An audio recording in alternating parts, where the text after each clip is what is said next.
नमस्कार दोस्तों। आज मैं आपको 1857 की क्रांति के बारे में बात करने जा रहा हूं। भारत में आजादी भले ही 1947 में मिली, परंतु इसके लिए संघर्ष लगभग 100 वर्ष पूर्व ही आरंभ हो चुका था। वास्तव में इस 1857 की क्रांति का स्वर्णिम इतिहास ही कालांतर में कई स्वतंत्रता सेनानियों के लिए प्रेरणादायी रहा। यह क्रांति तब हुई थी जब नेटवर्क की ज्यादा विकसित सुविधाएं नहीं थी। केंद्र में अंग्रेजों की सत्ता को हिलाने के लिए कोई नेतृत्व भी नहीं था और ना ही कोई संगठित समूह या निर्धारित योजना थी जिससे क्रांति को सफल बनाया जा सके। लेकिन सैन्य वर्ग से लेकर आम जनों में अंग्रेजों के खिलाफ फैले आक्रोश को अपना लक्ष्य दिखाने लगा था। उस समय ही शासक वर्ग से लेकर सैनिक, मजदूरों, किसानों, यहां तक कि कुछ जनजातियों के भी स्वतंत्रता और स्वायत्तता का महत्व समझ आया। यह क्रांति असफल जरूर रही, लेकिन इसने देश के लिए एक सुनहरे भविष्य की नींव रखती थी। यह क्रांति असफल जरूर रही, लेकिन इसने देश के लिए एक सुनहरे भविष्य की नींव रखती थी। ऐसे ही एक क्रांतिकारी थे भगवान बिरसा मुंडा। आखिर ये 1857 की क्रांति शुरुआत कहां से हुई थी? 29 मार्च 1857 को बैरकपुर में मंगल पांडे के नेतृत्व में यह क्रांति शुरू हुई थी। इतिहास में क्रांति की शुरुआत 10 मई 1857 से मानी जाती है, जब मेरठ के सिपाहियों ने ईस्ट इंडिया कंपनी के खिलाफ बगावत कर दी थी। इस तरह बैरकपुर और मेरठ से शुरू हुई ये क्रांति जल्द ही दिल्ली, कानपुर, अलीगढ़, लखनऊ, झांसी, इलाहाबाद, अवध और देश के अन्य हिस्सों तक पहुंच गई थी। लॉर्ड कैनिंग 1857 की क्रांति की जीत का प्रथम और प्रमुख व्यक्ति था। लॉर्ड कैनिंग 1857 की क्रांति की जीत का प्रमुख व्यक्ति था। लॉर्ड कैनिंग को 1856 में भारत का गवर्नर जनरल बनाया गया था। उनका कार्यकाल 1862 ईस्वी तक रहा। इस दौरान गवर्नमेंट ऑफ इंडिया एक्ट 1858 भी पास हुआ, जिसके अनुसार भारत के गवर्नर जनरल को ही वायसराय घोषित किया गया। इस तरह लॉर्ड कैनिंग भारत के पहले वायसराय बने। उनके वायसराय बनते ही 1857 की क्रांति हो गई, जिसे विफल करने में वो कामयाब रहे। यह ब्रिटिश सरकार की भारत की जनता के ऊपर एक बड़ी जीत साबित हुई और इसका सारा श्रेय लॉर्ड कैनिंग को दिया गया था। अब जानने की बात यह है कि 1857 की क्रांति के कारण क्या थे। तो यह 1857 की क्रांति एक दिन में हुई सामान्य सी विद्रोह की क्रांति नहीं थी। इस क्रांति को पनपने और देश भर में फैलने में काफी समय लगा था। उस समय अंग्रेजों के कारण भारतीय समाज में काफी असंतुलन पैदा हो गया था। ब्रिटिश ऑफिसर और भारतीयों में भेदभाव बढ़ गया था। ब्रिटिश अफसर भारतीय अफसरों के साथ घुलते मिलते नहीं थे। भारत की आम जनता और अफसरों को उन रेस्टोरेंट, पार्क और क्लब में जाने की अनुमति नहीं थी जहां ब्रिटिश जाते थे। भारत को रंग के भेदभाव और सामाजिक भेदभाव का सामना करना पड़ता था। भारतीयों को रंग के भेदभाव और सामाजिक भेदभाव का सामना करना पड़ता था। इसके अलावा अंग्रेजों को लगा कि भारतीयों के लिए उनका धर्म सबसे बड़ा है, इसलिए उन्होंने भारतीयों की धार्मिक भावनाओं को चोट पहुंचाना शुरू कर दिया।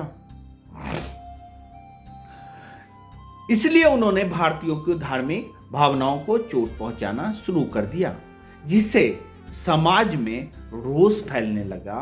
और इसके पीछे कई कारण थे, जिनमें राजनीतिक, सैन्य, धार्मिक और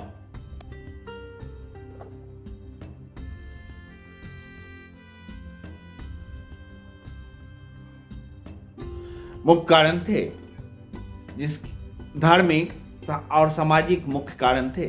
सैन्य कारण, भारत के खिलाफ होने वाले सैन्य आंदोलन के पीछे बहुत सारे कारण थे। अंग्रेजों के खिलाफ होने वाले सैन्य आंदोलन के पीछे बहुत सारे कारण थे। 1806 में ही भोपाल के सिपाही अंग्रेजों से नाराज थे, क्योंकि उन्होंने तिलक लगाने पर सर पे टोपी पहनने से निषेध कर दिया गया था। सबसे पहले 1806 में सैन्य विद्रोह बेल्लौर में हुआ था, जो कि 1824 तक बंगाल पहुंच गया और 1844 में सिंध और रावलपिंडी तक पहुंच गया। भारतीय सैनिकों को अंग्रेज सैनिकों से कम मेहताना मिलता था। सैनिकों को मिलने वाले भोजन की गुणवत्ता खराब होती थी। ब्रिटिश अधिकारियों का भारतीय सैनिकों के प्रति व्यवहार खराब था। भारतीय सैनिकों को अपने घर परिवार से दूर युद्ध पर भेजा जाता था। भारतीय सैनिकों का वेतन 9 रुपये प्रति माह था और इसी के साथ हिंदू सैनिक कालापानी तक जाने के लिए समुद्र को पार करने के कारण भी गुस्से में थे। इस दौरान ही एनफील्ड राइफल भी आर्मी में लाई गई थी, जो 1857 की क्रांति का सबसे बड़ा कारण बना। इस राइफल की बुलेट पर ग्रीज का पेपर लगा होता था। इस राइफल के बुलेट पर ग्रीज का पेपर लगा होता था। सैनिकों को अपने दांतों से इसे हटाना होता था। हिंदू और मुस्लिम ने इसका विरोध किया, क्योंकि हिंदुओं को लगता था कि इसमें गाय की चर्बी का इस्तेमाल हुआ है, जबकि मुस्लिमों को लगा इसमें सूअर की चर्बी का उपयोग किया गया है। इससे दोनों पक्षों की धार्मिक भावनाएं आहत हो गई। मंगल पांडे के नेतृत्व में सैनिकों ने विद्रोह छेड़ दिया। यह विद्रोह सैनिकों ने किया था, इसलिए इसे अंग्रेजों ने सैन्य विद्रोह की संज्ञा दी थी। जब यह विद्रोह दिल्ली पहुंचा तो क्रांतिकारियों ने बहादुर शाह जफर को इस क्रांति का लीडर घोषित किया था। राजनीतिक कारण जो था वो क्या है? तो राजनीतिक कारण पलासी के युद्ध के बाद अंग्रेजों के निरंकुश शासन से सभी वर्गों में आक्रोश था। इन सब में भी लॉर्ड डलहौजी की नीतियां उन कारणों में से एक थी जिससे यह क्रांति हुई थी। डलहौजी ने अवध, नागपुर, झांसी, सतारा, नागपुर, संबलपुर, सूरत और तंजौर की आम जनता के साथ शासकों को भी नाराज किया था। संथल, भील, खासी, जाट और फेराजी भी ब्रिटिश हुकूमत के खिलाफ जंग में उतर चुके थे। भारतीय शासकों में पुत्र गोद लेना एक पुरानी परंपरा थी। भारतीय शासकों में पुत्र गोद लेना एक पुरानी परंपरा थी, लेकिन इस प्रथा को अस्वीकार करके डलहौजी ने लोगों में गुस्सा बढ़ा दिया। झांसी की रानी लक्ष्मीबाई और नाना साहेब भी डलहौजी के इस नीति के विरोध में थे।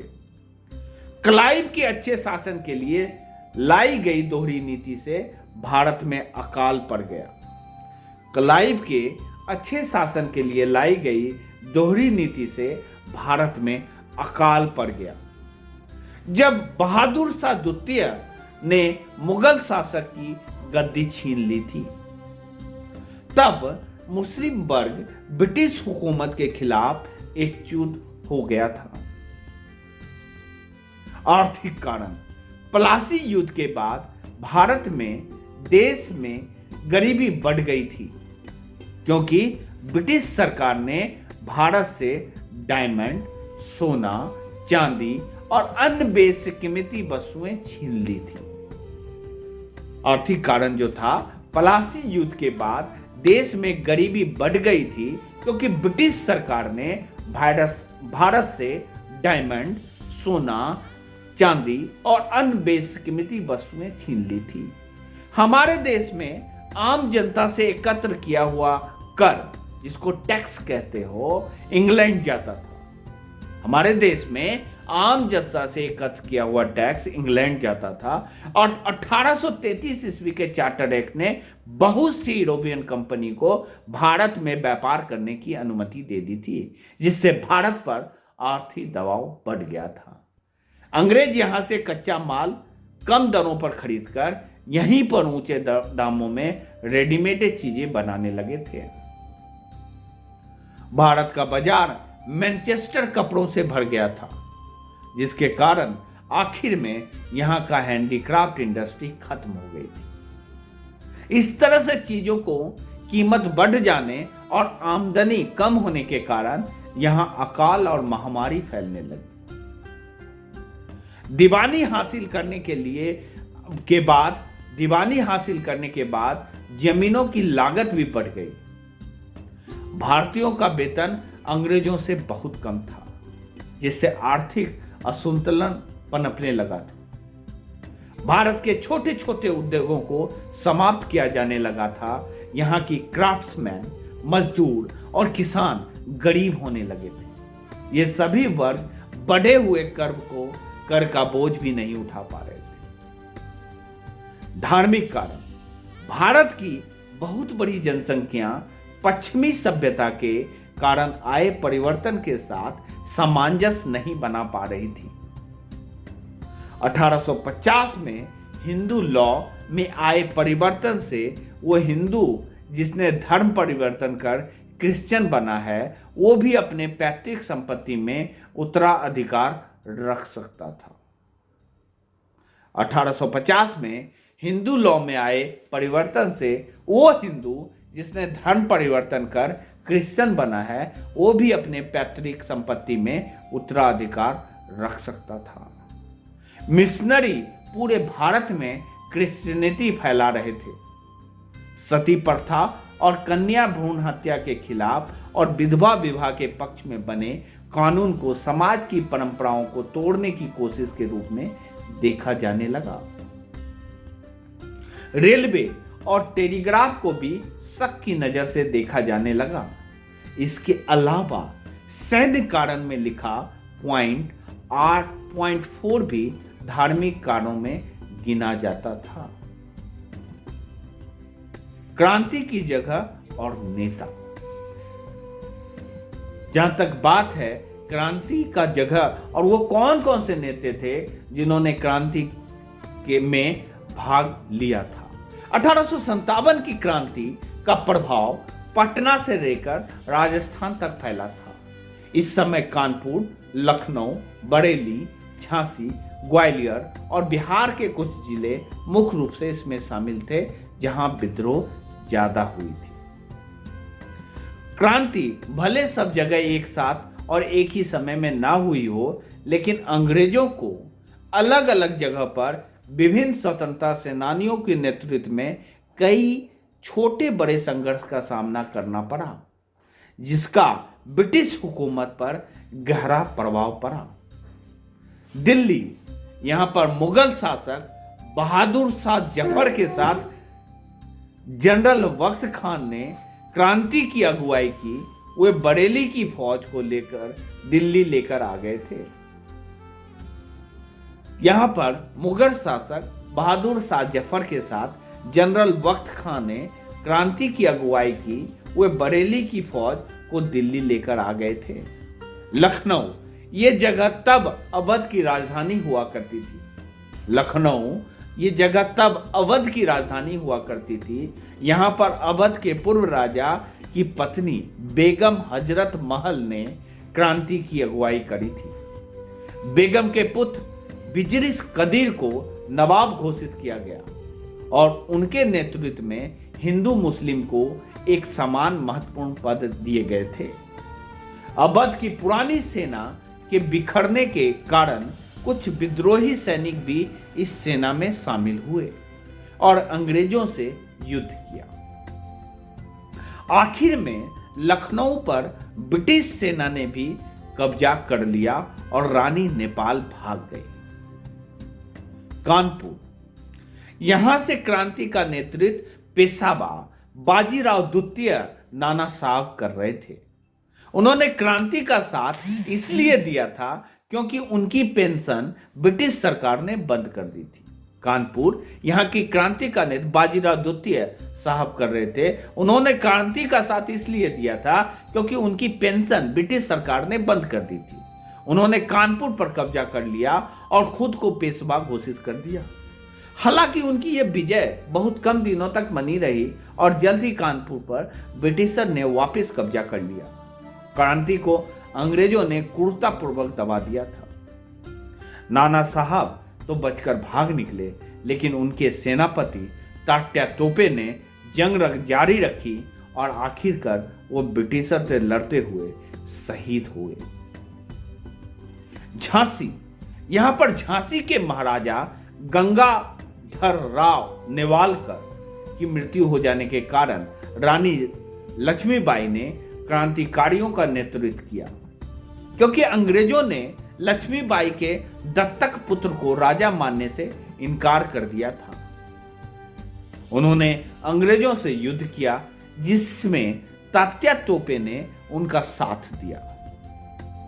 उन दोनों ने मिलकर ग्वालियर जीत लिया। हालांकि बाद में अंग्रेजों ने ग्वालियर को वापस जीत लिया था। लक्ष्मीबाई भी युद्ध करते हुए शहीद हुई थी। बिहार में 70 वर्षीय वीर कुंवर सिंह ने क्रांति का नेतृत्व किया था। वो जगदीशपुर के जमींदार थे और वो अंग्रेजों से उनका राज छीनने के कारण खफा थे। फैजाबाद में मौलवी अहमदुल्लाह भी क्रांति के नेता में थे। मई 1857 में अवध की क्रांति के समय उनका नाम सामने आया था। बरेली के खान बहादुर अंग्रेजों द्वारा दी जाने वाली पेंशन से संतुष्ट नहीं थे। बरेली के खान बहादुर अंग्रेजों द्वारा दी जाने वाली पेंशन से संतुष्ट नहीं थे। उन्होंने 40,000 की सेना के साथ अंग्रेजों का सामना किया। बैरकपुर, मंगल पांडे ब्रिटिश शासनकाल में एक सैनिक थे। 1857 की क्रांति की शुरुआत का श्रेय भी उन्हीं को दिया जाता है। भारत में उस समय नई इनफील्ड राइफल का उपयोग शुरू हुआ था। यह अपवाद थी, इसमें गाय और सूगर की चर्बी का उपयोग किया गया है, इसलिए इससे हिंदू और मुस्लिम धर्मों की भावना आहत हो गई थी। मंगल पांडे, जो कि एक कट्टर ब्राह्मण था, उन्होंने इसका उपयोग से न केवल मना कर दिया बल्कि ब्रिटिश सरकार के खिलाफ एक्शन लेने की भी सोची। कलकत्ता के नजदीक बैरकपुर में 29 मार्च 1857 के दिन दोपहर में इन्होंने ब्रिटिश सर्जेंट और उसके सहायक को घायल कर दिया। पांडे के साथी सैनिकों ने भी इसमें उनका साथ दिया। इस कारण मंगल पांडे को मृत्यु दंड दिया गया था। इसी कारण क्रांति के असफल होने का क्या कारण? यह 1857 की क्रांति असफल क्यों हुई थी? तो जहां तक 1857 की क्रांति असफल होने के कारण की बात है, तो 1857 की क्रांति सफल ना हो सकी, लेकिन इसने भारतीय जनमानस पर काफी प्रभाव छोड़ा, जिसका परिणाम देश ने 100 वर्ष उपरांत स्वतंत्रता के पहले संग्राम के रूप में देखा। इसकी असफलता के कई कारण रहे। इस क्रांति के लिए कोई प्लानिंग नहीं था और ना ही कोई संगठन था। इस क्रांति के लिए कोई प्लानिंग नहीं था और ना ही कोई संगठन था। अलग अलग जगहों पर होने के कारण भी इस क्रांति की दिशा नहीं मिल सकी। साथ ही हर जगह होने वाली क्रांति का समय भी अलग अलग थी, जिससे किसी भी इलाकों में क्रांति की चिंगारी सुगलते ही अंग्रेज सतर्क हो जाते थे और वे इसके दमन के लिए तैयार रहने लगे थे। हर नेता का एजेंडा अलग था। हालांकि सभी नेता अंग्रेजी हुकूमत के खिलाफ थे, लेकिन उनके एक साथ संगठित होकर क्रांति करने से वो अंग्रेजों के सामने कमजोर थे। बहुत सारे जगह पे सामान्य जन क्रांति की क्रूरता और इसके परिणामों से डरे हुए थे, क्योंकि इससे पहले भारतीयों ने सत्ता के विरोध कोई ऐसा सीधा युद्ध नहीं देखा था जो समाज के बीच में से निकल के आए हों। क्रांतिकारी जहां अपने पुराने हथियार जैसे तलवार, तीर, कमान से लड़ रहे थे, वहीं अंग्रेजों के पास अत्याधुनिक हथियार थे, जिससे उनके जीत की संभावना बढ़ गई थी। क्रांतिकारी जहां अपने पुराने हथियार जैसे तलवार, तीर, कमान से लड़ रहे थे, वहीं अंग्रेजों के पास अत्याधुनिक हथियार थे, जिससे उनके जीत की संभावना बढ़ गई थी। कश्मीर, राजस्थान और पटियाला के शासक भी अंग्रेजों के साथ थे, जिससे क्रांतिकारी की शक्ति कम हो गई थी। बड़े जमींदार और शाही घराने अंग्रेजों के साथ थे। बड़े जमींदार और शाही घराने अंग्रेजों के साथ थे। इनके अलावा शिक्षित मिडिल क्लास और अपर क्लास के लोग भी अंग्रेज के पक्ष में थे, जिन्होंने क्रांतिकारियों की बातों को अंधविश्वास और समाज की प्रगति के विरोध घोषित कर दिया था। यह क्रांति भारत के कुछ हिस्सों में ही हुई थी, जिससे भी विशेष उत्तर पश्चिम भारत था। इसमें दक्षिण और पूर्वी भारत के इलाके जैसे मद्रास, बॉम्बे, बंगाल के अलावा पश्चिमी पंजाब भी इस क्रांति से अछूता रहा। 1857 की क्रांति के प्रभाव।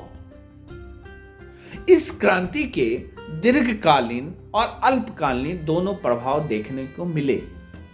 वास्तव में भारत को 90 वर्ष पूर्व ही स्वतंत्रता मिल सकती थी, लेकिन यह क्रांति असफल रही।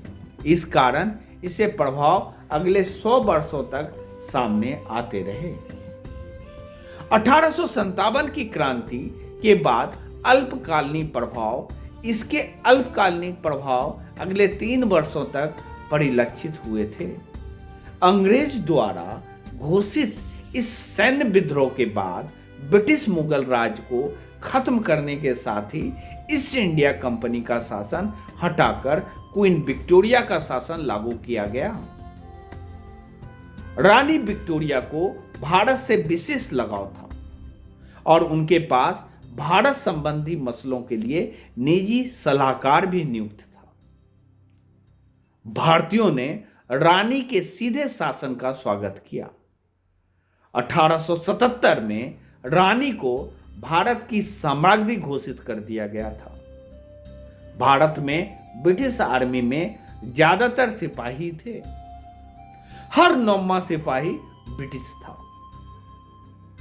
ब्रिटिश सरकार ने सिपाहियों की संख्या 40% तक कम कर दी थी और ब्रिटिश फौजों को 50% तक बढ़ा दिया था, जिससे भारतीय सैनिक और विदेश सैनिकों का अनुपात 1:3 हो गया। सिपाहियों की नियुक्ति का तरीका भी बदल दिया गया। 1857 से पहले सिपाही हिंदू, ब्राह्मण या राजपूत होते थे, जो कि क्रांतिकारी दल में शामिल हो गए थे। इसलिए अंग्रेजों ने सिख और उत्तर पूर्व के मुस्लिमों को लेना शुरू किया, जो कि ब्रिटिश ताज से ज्यादा वफादार हुआ करते थे। ब्रिटिश शासकों ने भारतीयों को यह आश्वासन दिया कि वे अब क्षेत्रीय विस्तार नहीं करेंगे। उन्होंने यह भी कहा कि अब से सामाजिक और धार्मिक मुद्दों पे वे हस्तक्षेप नहीं करेंगे। जमींदारों और जमीन मालिकों को अधिकारों की रक्षा के लिए नीतियां बनाई गई। मुस्लिमों को क्रांति का जिम्मेदार माना गया, इसलिए उनकी जमीन और संपत्ति को जब्त कर लिया गया। रही बात है 1857 की क्रांति के दीर्घकालीन प्रभाव, तो इस 1857 की क्रांति ने अंग्रेजी हुकूमत को आम जनता के बीच दूरी बढ़ा दी थी। क्रांति के बाद के समय में भारत में अपना प्रभुत्व बनाने रखने के लिए ब्रिटिश शासकों ने फूट डालो और राज करो का एजेंडा अपनाया और लोगों में धार्मिक कट्टरता का जहर बो दिया। क्रांति के बाद हालांकि ब्रिटिश ने जमीनी विस्तारीकरण कम किया, लेकिन उन्होंने आर्थिक शोषण के एक नए युग की शुरुआत कर दी। 1857 की क्रांति के बाद से ब्रिटिश ने शिक्षित मिडिल क्लास का विरोध और जमींदारों और राजाओं महाराजाओं को सपोर्ट करना शुरू कर दिया था। 1857 की क्रांति के बाद ब्रिटिश ने शिक्षित मिडिल क्लास का विरोध और जमींदारों और राजा महाराजाओं को सपोर्ट करना शुरू कर दिया था, जिससे समाज में दो वर्ग बन गए, शोषक और शोषित के बीच में दूरी बढ़ने लगी और आम जनता में अंग्रेजों के खिलाफ आक्रोश फैलने लगा। 1857 के क्रांति का नामांकन, यह भी एक बहुत बड़ी बात है। तो इस 1857 की क्रांति को इतिहास में कई नाम मिले। किसी ने इसे 1857 का विद्रोह कहा, तो किसी ने 1857 का गदर, अंग्रेजों ने जहां इसे सैन्य विद्रोह कहा, वहीं सावरकर ने इसे 1857 के स्वतंत्रता संग्राम का नाम दिया। अंग्रेजों का उद्देश्य भारतीयों में हो रही जन जागृति को दबाना था, इसलिए उन्होंने माना कि यह कुछ सिपाहियों के विद्रोह था, जबकि कार्ल मार्क्स पहले अंग्रेज थे जिन्होंने इसे राष्ट्रीय क्रांति कहा। वीर सावरकर ने 1909 में 1857 का स्वतंत्र समर नाम की किताब लिखी थी। यह किताब मराठी में थी, लेकिन इसके हिंदी, अंग्रेजी और विभिन्न भाषाओं में अनुवाद हुए, जिससे कि कई स्वतंत्रता सेनानियों की प्रेरणा मिली। देश के पहले प्रधानमंत्री पंडित जवाहरलाल नेहरू ने इसे प्रथम स्वतंत्रता संग्राम मानने पर जोर दिया। वास्तव में स्वतंत्रता के बाद 1857 की क्रांति पर इतिहासविदों ने शोध करके विभिन्न मत दिए, जिनमें से कुछ ने इसे भारतीय स्वतंत्रता का पहला संग्राम नहीं माना। कुछ साउथ इंडियन इतिहासविदों ने भी इसे स्वतंत्रता का पहला संग्राम से मानने से इनकार किया और इस मामले को कोर्ट तक ले गए। उनका मानना था कि 1806 में वेल्लोर में विद्रोह के बाद 1857 की क्रांति हुई थी, इसलिए इसे पहला संग्राम नहीं माना जा सकता। 2007 में कुछ सिख ग्रुप ने कहा कि 1845 और 46 में हुआ एंग्लो सिख युद्ध प्रथम स्वतंत्रता संग्राम है। तो 1857 की विद्रोह देश में और पूरे भारत की इतिहास को रचने में एक अहम भूमिका निभाया। तब आज के लिए इतना ही। जय हिंद, जय भारत।